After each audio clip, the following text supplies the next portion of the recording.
Transcript. Monkey. The word reverberated in the tense silence. All gazes shifted toward the officer who had just uttered it. The smirk on his face oozed with mockery. Officer Brad Halstead leaned against his patrol car, arms folded as if challenging the man before him to reply. The man he addressed stood tall and composed, his dark eyes cutting through the insult like a knife. His tailored suit and polished shoes stood out on the busy street. He was clearly out of place, but not for the reasons Brad presumed. "Did you just call me a monkey?" the man asked calmly, though there was steel in his tone. "Now." "I did," Brad sneered, his hand brushing against the holster on his hip, as if reminding everyone who wielded the authority. "What are you going to do about it?" The man didn't respond right away. He allowed the silence to linger, the weight of it pressing down on the growing crowd. Then he took a single step forward, his gaze steady and unwavering. "You really don't know who I am, do you?" Brad chuckled, the sound as grating as nails on a chalkboard. "Should I? What, you some big-shot lawyer?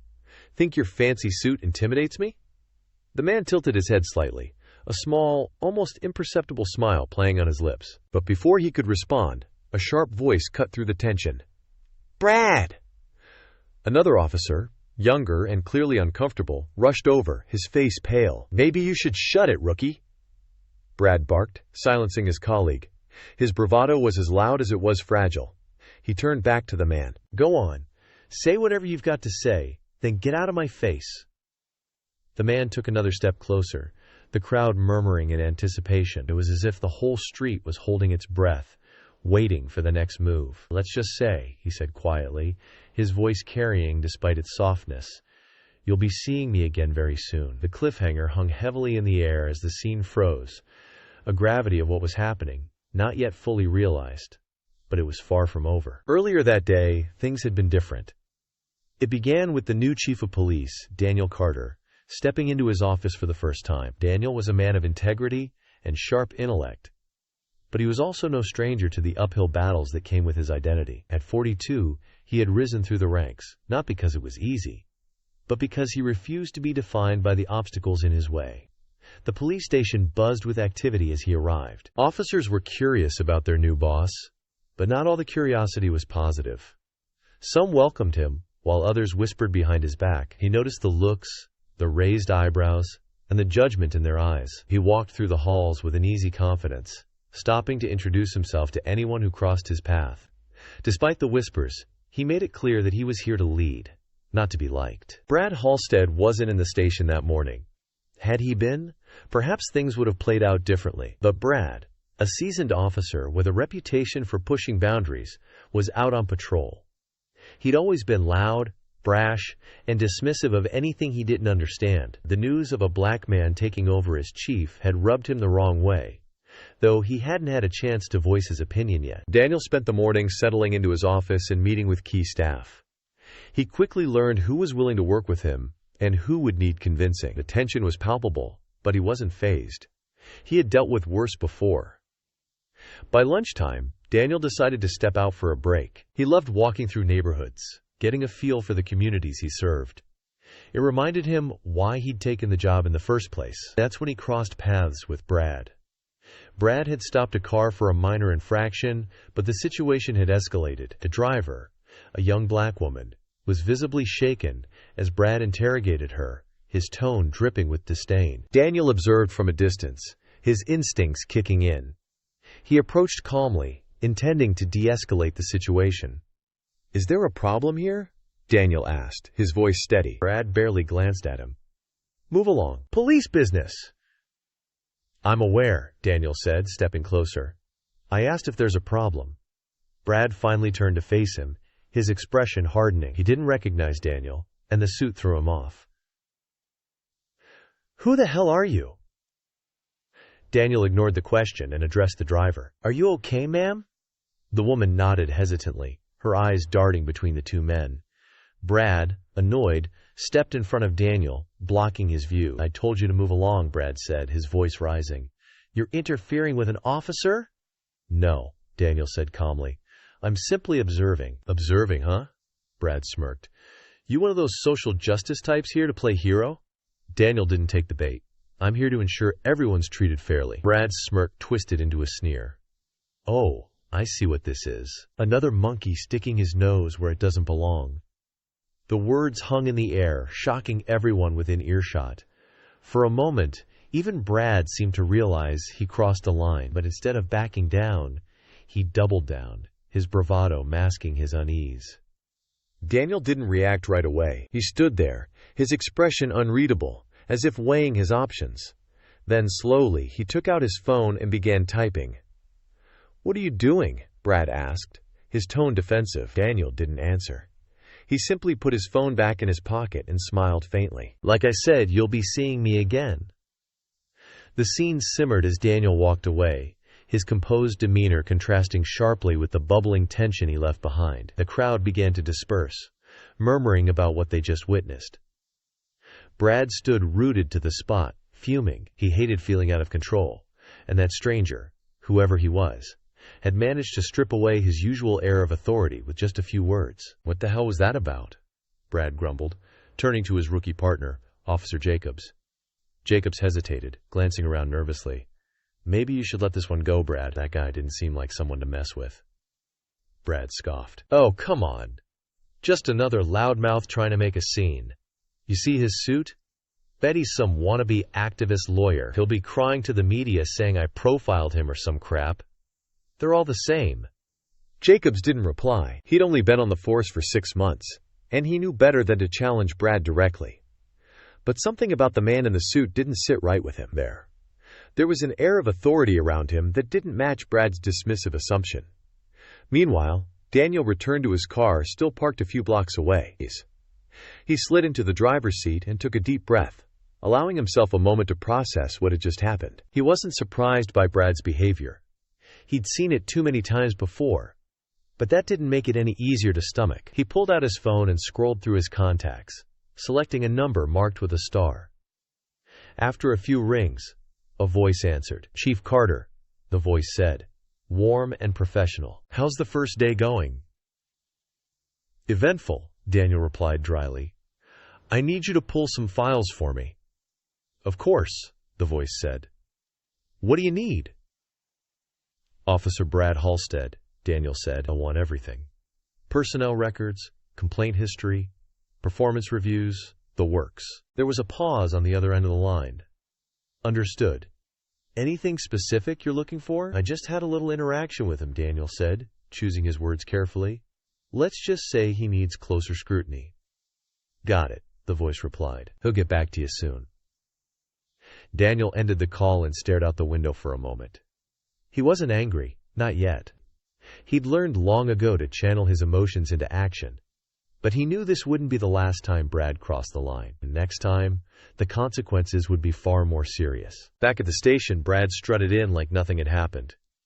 He slapped a hand on Jacob's shoulder as they walked through the doors.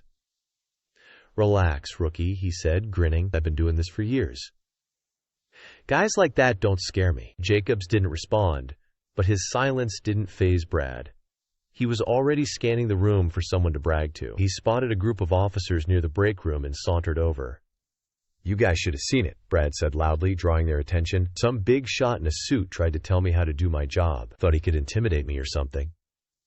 The others chuckled, though a few exchanged uneasy glances. Brad's reputation preceded him, and not everyone was a fan. Still, no one dared to call him out.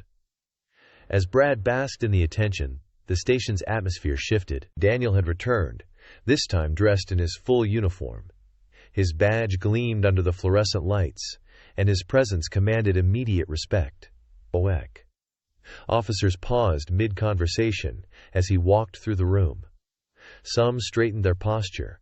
Others quickly busied themselves with paperwork. The air crackled with curiosity and apprehension. Brad didn't notice him at first. He was too busy regaling his audience with exaggerated details of the encounter. But when Daniel approached the group, the room fell silent. "Officer Halstead," Daniel said evenly.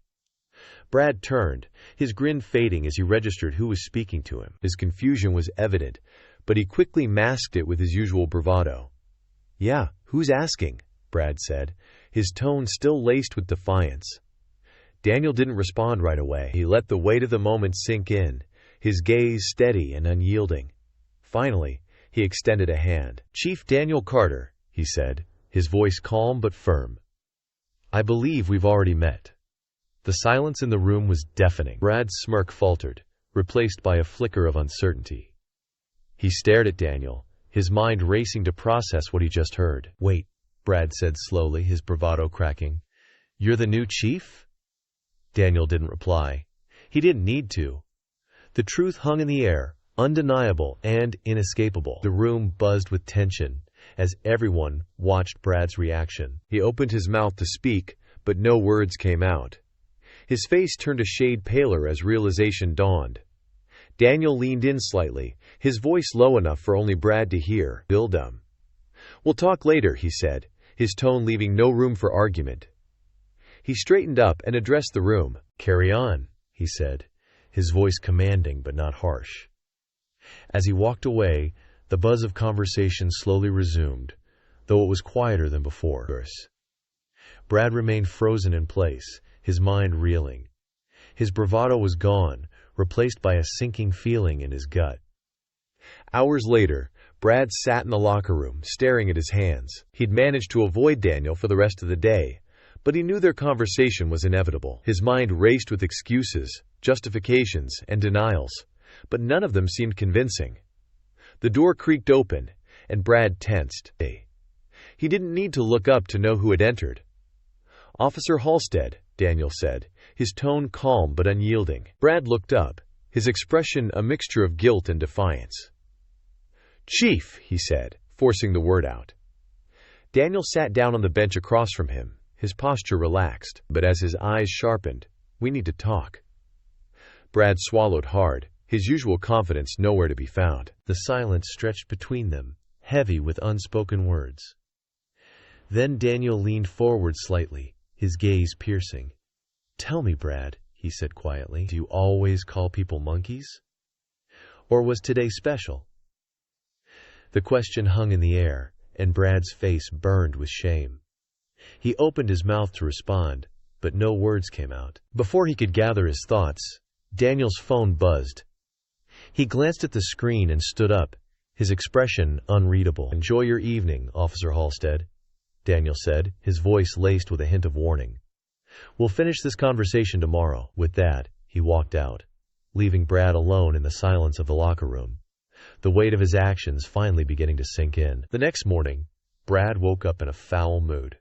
Sleep had eluded him, and his mind churned with frustration and unease. He told himself he'd handle whatever talk the new chief had planned, but deep down, he couldn't shake the feeling that the situation was spiraling out of his control. At the station, the atmosphere felt different. News of the previous day's events had spread, and Brad could sense the stares and whispers. Officers who usually greeted him with casual nods avoided his gaze. Even Jacobs, his rookie partner, kept his distance. Brad sat at his desk, pretending to focus on reports when his email notification pinged. The subject line caught his eye. "Meeting reminder. Chief Carter's office, 10 a.m. He checked the clock. 9:56.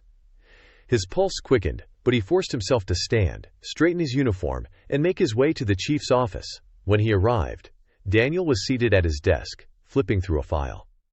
He didn't look up as Brad knocked and stepped inside. "Close the door," Daniel said without lifting his eyes. Brad obeyed, the quiet click of the door sounding louder than it should. He stood awkwardly, unsure whether to sit or remain standing. After a moment, Daniel finally looked up, his gaze sharp and assessing.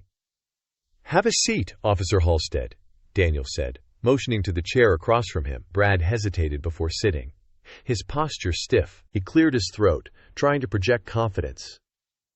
"Chief," he began, but Daniel held up a hand to stop him. "I'll speak first," Daniel said. His tone wasn't harsh, but it left no room for interruption. He slid the file across the desk toward Brad, who glanced at it but didn't pick it up. "I've reviewed your record," Daniel continued. "You've been on the force for over a decade. Commendations for bravery. Good performance reviews from some supervisors. But there's another side to this file. Complaints. Quite a few of them." Brad's jaw tightened, but he said nothing. "Excessive force," Daniel listed off, flipping through the pages. "Unprofessional conduct. Multiple allegations of discriminatory behavior. None of it led to formal disciplinary action, but the pattern is clear. With all due respect, Chief, Brad interrupted, those complaints were unfounded. People make stuff up to get out of trouble. You know how it is. Daniel raised an eyebrow, unimpressed. Do I? Brad faltered, realizing too late the implications of what he just said. Daniel leaned forward, resting his forearms on the desk. Let me make something very clear, Officer Halstead, Daniel said, his voice steady but cutting. You represent this department. Every time you put on that uniform, your actions reflect on all of us. And yesterday, what you said to me, what you called me, was not only disrespectful, but it also showed a level of arrogance and ignorance that has no place in this station. Brad shifted uncomfortably. I didn't know who you were, he muttered defensively. That doesn't make it any better. Daniel shot back. You didn't know I was your chief?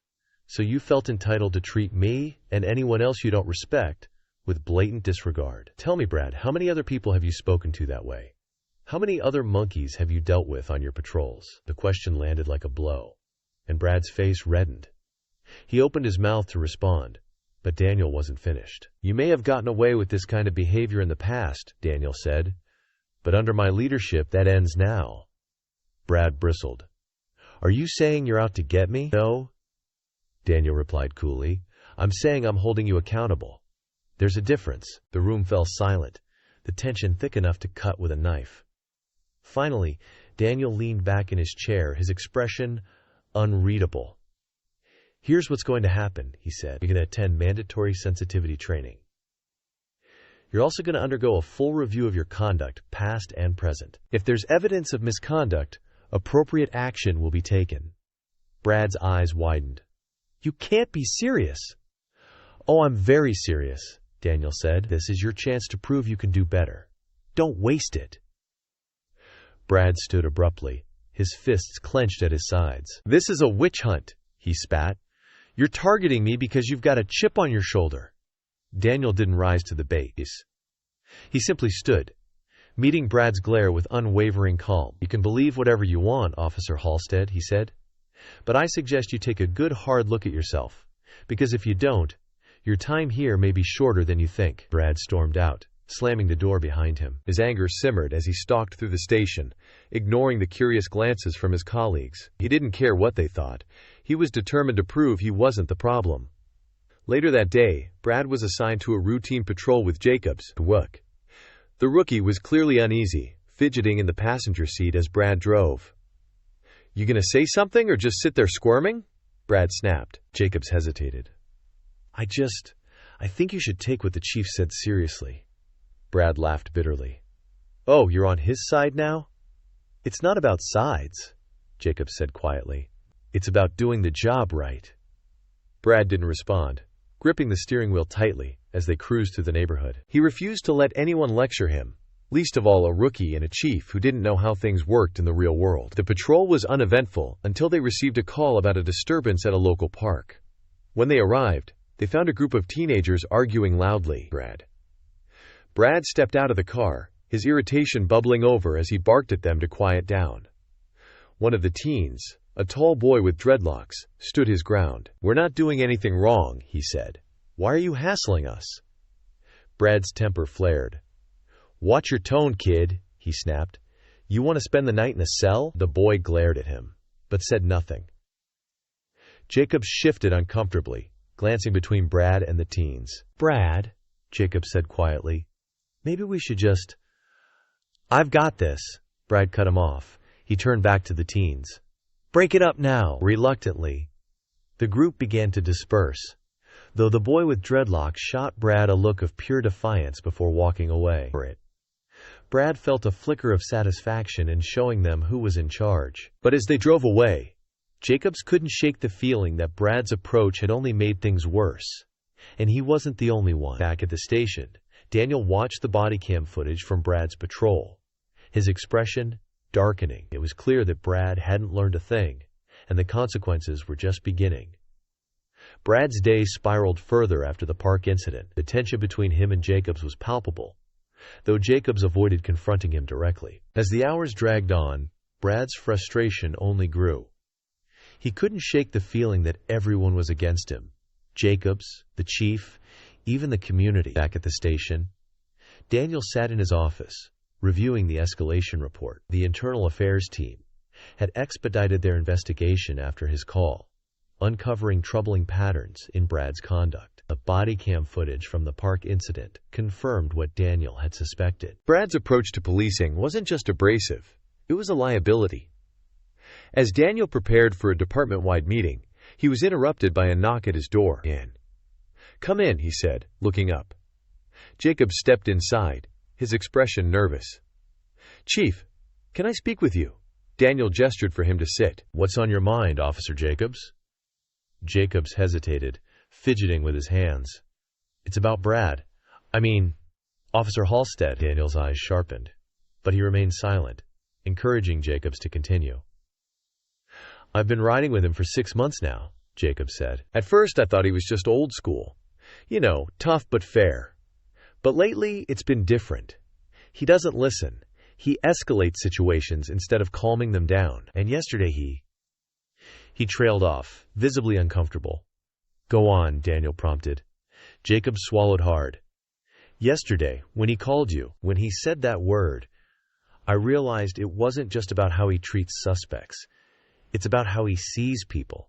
He doesn't respect them, and that's dangerous." Daniel nodded slowly. "Thank you for coming to me with this, Officer Jacobs. It takes courage to speak up, especially about a colleague." Jacobs looked relieved, but still uneasy. "I just want to do the job right, Chief. I don't want to end up like him." "You won't," Daniel said firmly. "But it's going to take work to change the culture here, and that starts with accountability." Jacobs nodded and left the office, leaving Daniel to consider his next steps. That evening, Brad sat at home nursing a beer. The day had been a disaster, and he couldn't shake the nagging feeling that things were about to get worse. He turned on the TV, hoping to distract himself, but the local news only deepened his unease. And in other news, sources inside the city's police department suggest that newly appointed Chief Daniel Carter is taking a hard stance on officer misconduct, the anchor said. Rumors of an internal investigation have sparked debate about the department's future. More details to come. Brad clenched his jaw, his knuckles whitening around the bottle in his hand. He felt cornered, and the pressure was mounting. The next day, Daniel called a department-wide meeting. The officers gathered in the briefing room, the air thick with anticipation. Brad slouched in his seat, arms crossed as Daniel stepped to the front of the room. "Good morning," Daniel began, his tone calm but commanding. "I called this meeting because it's time for a serious conversation about the standards we hold ourselves to as officers of this department." He let his words sink in before continuing. "We have a responsibility to serve and protect this community. That means treating everyone with dignity and respect, regardless of their background. Unfortunately, there have been instances where we've fallen short of that responsibility." The room was silent, though a few officers shifted uncomfortably in their seats. Daniel's gaze swept over them, his expression unreadable. "I won't name names," he said, though his eyes lingered on Brad for a fraction of a second. "But let me be clear. This kind of behavior will not be tolerated. Accountability starts now, here." He outlined the new policies he was implementing: mandatory sensitivity training, stricter oversight of body cam footage, and zero tolerance for discriminatory behavior. The room buzzed with murmurs, some officers nodding in agreement while others exchanged skeptical looks. After the meeting, Brad cornered a few of his usual allies in the locker room. "Can you believe this?" he hissed. "He's trying to make us look like the bad guys. Like we're the problem." One officer shrugged. "Maybe you are the problem, Brad." The words hit harder than Brad expected. He scowled and stormed out, his frustration boiling over. He wasn't used to feeling powerless, and it made him reckless. Later that day, Brad responded to a call about a shoplifting incident at a convenience store. When he arrived, the suspect was already being held by the store manager, a young black man in his 20s who looked more scared than guilty. "What'd he take?" Brad asked gruffly. "Just a sandwich," the manager said. "But he didn't pay, and I can't let that slide." Brad glared at the suspect. "Got any money?" The man shook his head, his eyes wide with fear. "I was hungry. I didn't know what else to do." Brad's temper flared. "That's not my problem. Hands behind your back." The man hesitated, glancing at the sandwich on the counter. "Please, officer. I'll leave. I won't come back." "I said hands behind your back," Brad barked, reaching for his cuffs. Before he could act, Jacobs arrived on the scene, having been dispatched as his backup. He immediately took in the situation and stepped between Brad and the suspect. "Wait," Jacobs said. "Let's talk about this." "There's nothing to talk about," Brad snapped. "He broke the law, and he's stealing food because he's hungry," Jacobs countered. "We can handle this without an arrest." Brad glared at him, his jaw tightening. "Since when do you call the shots?" Jacobs didn't back down. "Since we supposedly serve and protect. This isn't serving anyone." The tension between them crackled like a live wire. Finally, Brad relented, stepping back with a scowl. "Fine," he muttered. "Your call." Jacobs spoke calmly to the suspect, resolving the situation without incident. But as they left the store, Brad's anger boiled over. "You undermined me!" he snarled. "Don't ever do that again." "I did what was right," Jacobs said evenly. "Maybe you should try it sometime." The confrontation left Brad seething, his authority slipping further through his fingers.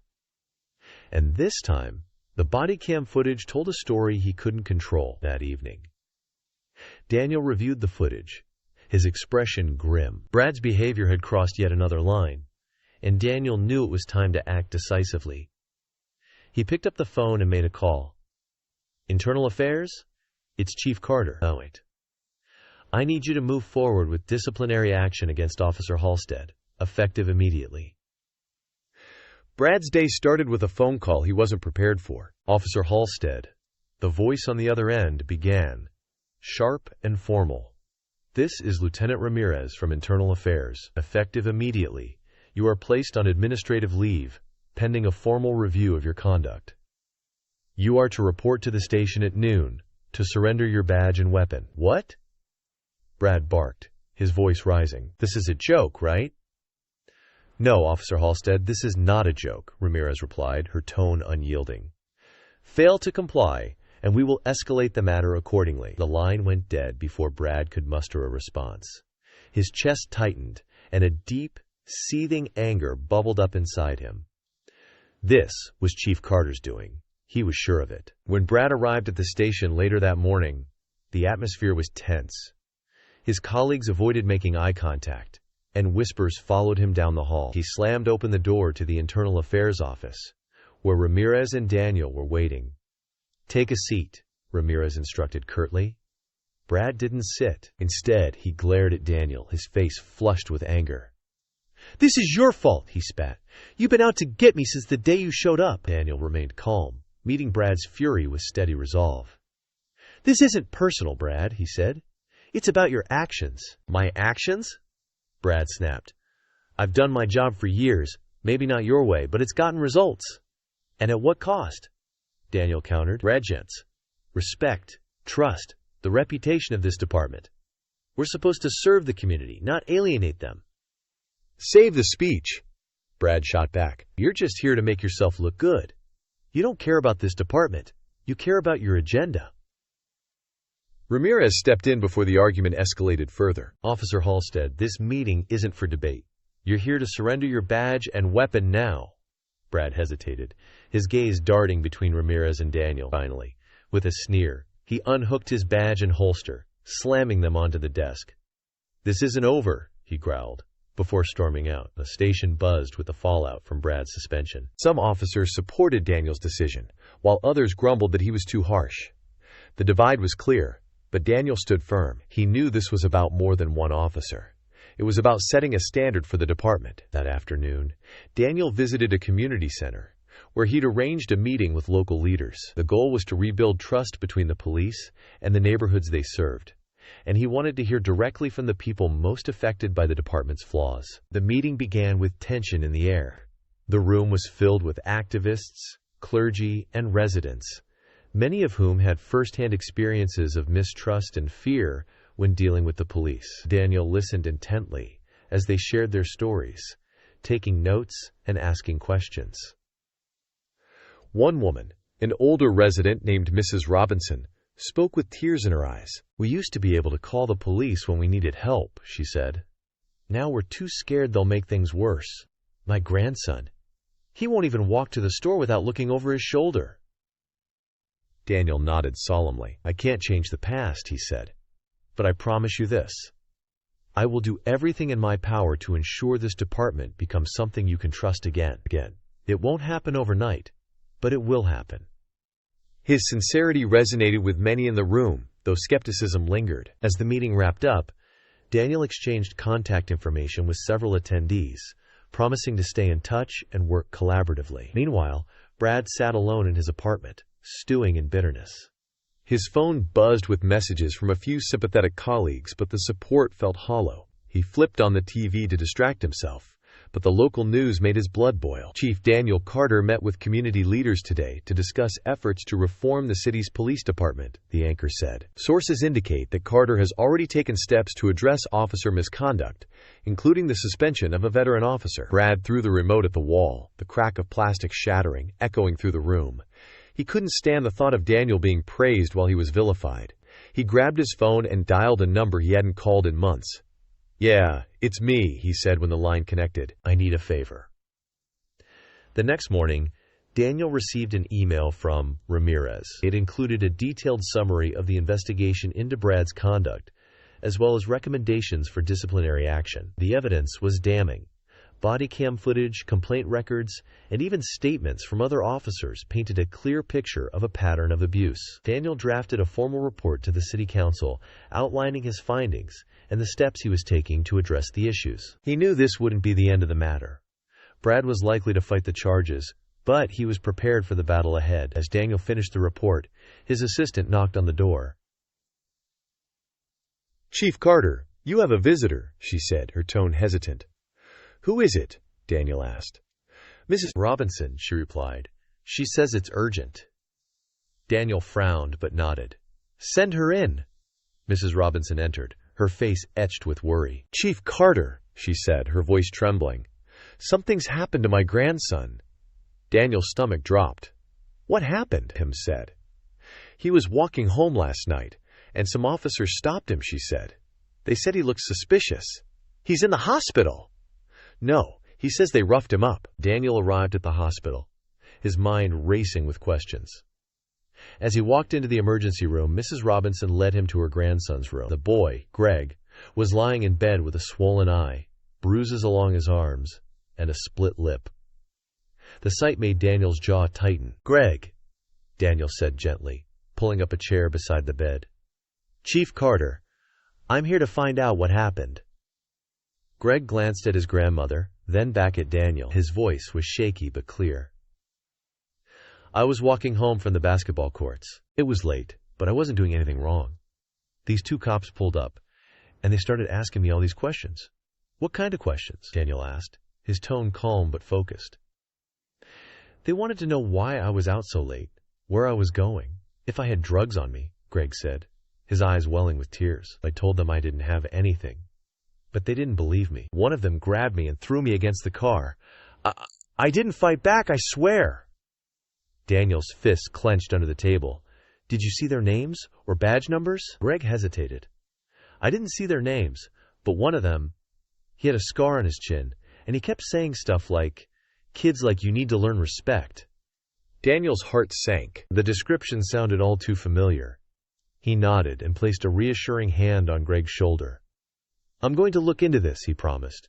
"You didn't deserve this." Mrs. Robinson followed Daniel into the hallway, her face etched with worry. "Chief, is it true you're suspending officers who step out of line?" "It is," Daniel said. "And if I find out the officers who did this violated protocol, they'll face consequences." Mrs. Robinson's lips pressed into a thin line. "Good, because this isn't the first time I've heard stories like this. But it needs to be the last." Back at the station, Daniel called an emergency meeting with Ramirez and his internal affairs team. He relayed Greg's account and ordered a full review of all patrol officers on duty the previous night. "Start with Brad Halstead," Daniel said. "He's suspended, but I want to confirm he wasn't involved." Ramirez nodded. "Understood. We'll also pull GPS data from the patrol cars. If Greg can identify the officers, it'll help narrow things down." As the investigation unfolded, Daniel couldn't shake the feeling that this was connected to Brad. The description of the officer with the scar on his chin matched one of Brad's closest allies, Officer Tim Given. Given had been vocal in his disapproval of Daniel's leadership, and his record wasn't spotless either. The next day, Ramirez delivered the initial findings. The GPS data confirmed that Given's patrol car had been in the area at the time of the incident. Furthermore, the body cam footage showed a disturbing scene. Given and his partner stopping Greg, questioning him aggressively, and eventually forcing him against the car. But the footage also revealed something else.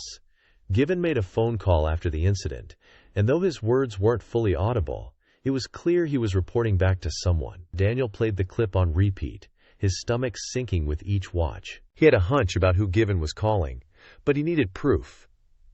Meanwhile, Brad sat at a diner on the outskirts of town, nursing a cup of coffee. He felt isolated, abandoned by the department he'd served for years. But he wasn't out of options. Given had assured him he'd handle things, and Brad hoped that meant putting pressure on Daniel. As he sipped his coffee, his phone buzzed with a text from Given. "We've got a problem. Call me." Brad stepped outside and dialed the number. "What's going on?" he asked. "Internal Affairs is sniffing around," Given said, his voice tense. "They're asking about the kid from last night. Carter's got them all over this." Brad's grip on the phone tightened. "What'd you tell them?" "Nothing yet," Given replied, "but the footage doesn't look good." "They might pin this on us," Brad cursed under his breath. "You didn't use my name, did you?" "Of course not," Given said. "But they're not stupid, Brad. They're going to figure it out." Brad's mind raced. If Given flipped under pressure, everything would come crashing down. He needed to act fast. Back at the station, Daniel received a call from Ramirez. "Chief, we've got confirmation. Given was one of the officers involved in the incident with Greg, and we have evidence he made a call to Brad Halstead afterward." Daniel's chest tightened. "What about the other officer?" "His partner is clean," Ramirez said. "It looks like Given was the instigator." Daniel leaned back in his chair, his mind racing. He needed to confront this head-on, but it couldn't just be about Brad and Given. It had to be about changing the culture that allowed this behavior to thrive. "Bring them both in," Daniel said. "Given and Halstead. I want to hear their explanations." That afternoon, Brad received another call, this time from Ramirez. "Officer Halstead, we need you to come in for questioning regarding an ongoing investigation." Brad's stomach dropped. He knew it was only a matter of time before they connected the dots, but he hadn't expected it to happen so quickly. "Do I have a choice?" he asked bitterly. He replied. "You don't," Ramirez replied. "Be here by 3 p.m. Brad walked into the station at exactly 3 p.m., his face set in a mask of defiance. The whispers followed him as he made his way to the interrogation room, his heart pounding in his chest. But he refused to let anyone see him sweat. If they wanted a fight, he'd give them one. Inside the room, Ramirez and Daniel were waiting. The air was thick with tension as Brad took a seat, his body stiff and defensive. "Officer Halstead," Ramirez began, her tone clipped. "This is a formal inquiry into your potential involvement in an incident involving the unlawful detention and assault of Greg Robinson." Brad's eyes narrowed. "I wasn't even on duty that night." "That's true," Ramirez replied, her expression neutral. "But we have evidence that Officer Given contacted you shortly after the incident. Care to explain?" Brad's pulse quickened. He hadn't expected them to move this fast. "Given is a friend," he said, keeping his voice steady. "He calls me all the time. That doesn't mean I had anything to do with this." Daniel leaned forward, his gaze piercing. "Did you know what he did? Did he tell you about stopping Greg Robinson?" Brad met his eyes, forcing himself to stay calm. "I didn't know anything about it," he said. "Whatever Given did, that's on him." Ramirez slid a transcript across the table. This is from Given's body cam footage. The audio picks up a phone call where he says, "Don't worry, I've got this handled. He was talking to you, wasn't he?" Brad's stomach churned. He glanced at the transcript but didn't respond. Daniel's voice cut through the silence. "The culture of this department is changing, Brad. If you were part of the issue, if you encouraged it, it won't be swept under the rug. You have one chance to come clean." Brad's hands curled into fists under the table. He felt cornered, but his pride wouldn't let him admit anything. "I didn't do anything wrong," he said through gritted teeth. The door opened, and Ramirez's assistant entered, handing her a new folder. Ramirez glanced at the contents, then slid it to Daniel. He scanned the document, his expression hardening. "This just came in," Daniel said, his voice sharp. "We pulled Given's phone records. He called you 3 times after the incident, and the last call lasted nearly 10 minutes. What were you discussing?" Brad's jaw tightened. "We talk about a lot of things. It doesn't mean I had anything to do with that kid." Daniel leaned back, studying Brad carefully. "You're not helping yourself here, Brad. The evidence is stacking up, and Given won't take the fall alone. He'll talk if it means saving himself." Brad's heart sank. He knew Given wasn't loyal enough to protect him, especially under pressure. But admitting involvement meant giving Daniel exactly what he wanted, and Brad wasn't ready to do that. "I'm done talking," Brad said, standing abruptly. "If you've got something on me, charge me. Otherwise, I'm leaving." "You're free to go," Ramirez said coolly. "For now." Brad stormed out, his blood boiling. He couldn't shake the feeling that the walls were closing in, but he wasn't ready to give up yet. Harris. After Brad left, Daniel and Ramirez reviewed the case.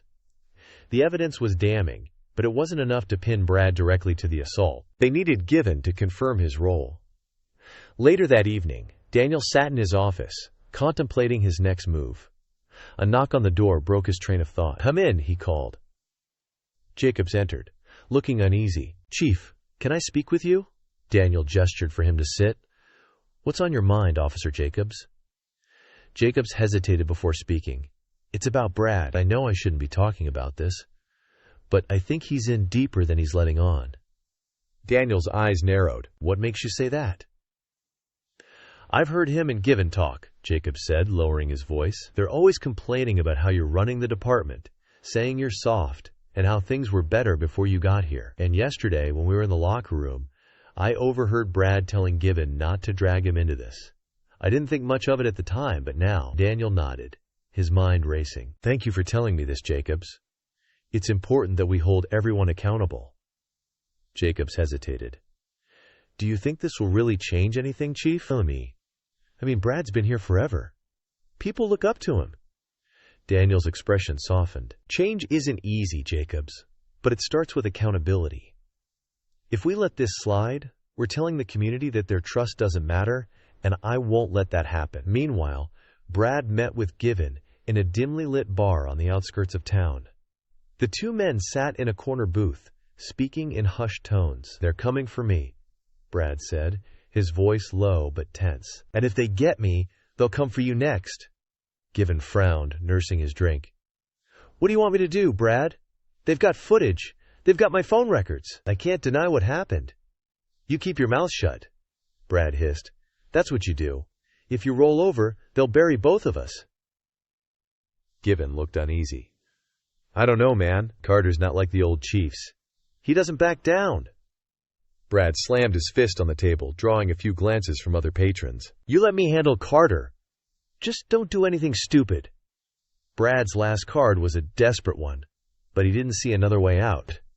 He decided to confront Daniel directly, hoping to intimidate him into backing off. As far as Brad was concerned, the fight had become personal, and he wasn't going down without a final attempt to regain control. The next morning, Daniel arrived at the station early, already deep in thought about the case against Brad and Given. As he walked through the parking lot, he heard a voice behind him. "Chief!" Daniel turned to find Brad leaning against his car, his arms crossed and a smirk on his face. The smirk didn't reach his eyes, though. They were filled with something closer to desperation. "Brad," Daniel said evenly, stopping a few feet away. "What are you doing here? You're on leave." "I wanted to talk," Brad said, pushing himself off the car. Man to man, Daniel's jaw tightened, but he nodded. "Talk, then." Brad stepped closer, lowering his voice. "You don't need to ruin both our careers over this. You back off, I back off. We both walk away clean." Daniel raised an eyebrow. "Is that supposed to be an offer or a threat?" "It's common sense," Brad said, his tone hardening. "You've got people in this department who don't like you, Carter. They don't trust you. You take me down. You're just proving them right. You're making enemies you don't need. Daniel didn't flinch. He took a step forward, his voice calm but resolute.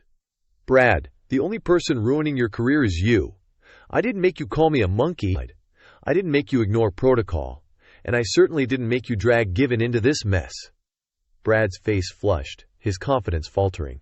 I've done this job for 15 years. I know how to deal with people like Greg Robinson. You don't. Daniel's gaze hardened. You mean black people? Poor people? People you think are beneath you? Brad opened his mouth to respond, but Daniel cut him off. You've had years to fix your approach, Brad. Years to do better. Instead, you chose arrogance over accountability. And now you're going to face the consequences. Brad's fists clenched, his body trembling with barely contained rage, but he didn't respond. He turned on his heel and stalked away, muttering under his breath. Inside the station, Ramirez met Daniel with a satisfied expression. We've got Given, she said. He cracked this morning. He admitted Brad was the one who encouraged him to stop Greg and rough him up just to send a message. Daniel nodded. Good. Prepare a full report for the city council and the district attorney. I want them to know exactly what we're dealing with. By the end of the day, Brad's suspension turned into a termination. Given was charged with assault, and an official investigation was launched into past complaints against both men. The announcement sent shockwaves through the department, but it also sent a message. The days of unchecked misconduct were over. 2 weeks later, Daniel returned to the community center where he'd first met Greg and Mrs. Robinson. This time, he brought good news. The officers involved in Greg's case have been removed from the force, Daniel told the gathered residents. One of them is facing charges, and we're working to make sure this kind of behavior isn't tolerated in the future. Robinson's eyes filled with tears. Thank you, Chief. I didn't think anyone would ever listen. Daniel smiled gently. You deserve to be heard, Mrs. Robinson. And Greg deserves to feel safe in his own neighborhood. As the meeting continued, Daniel felt a sense of hope. The road ahead would be long, but he was determined to keep moving forward. Brad, meanwhile, found himself alone in his apartment, the weight of his choices finally crashing down on him. He had no job, no allies, and no one to blame but himself. For the first time in years, he felt the sting of accountability. Months later, the department began to rebuild its relationship with the community. New training programs were implemented, complaints were taken seriously, and officers like Jacobs became symbols of the positive change Daniel had worked so hard to bring. Greg, now healed from his injuries, returned to the basketball courts without fear, and Daniel, standing at the sidelines,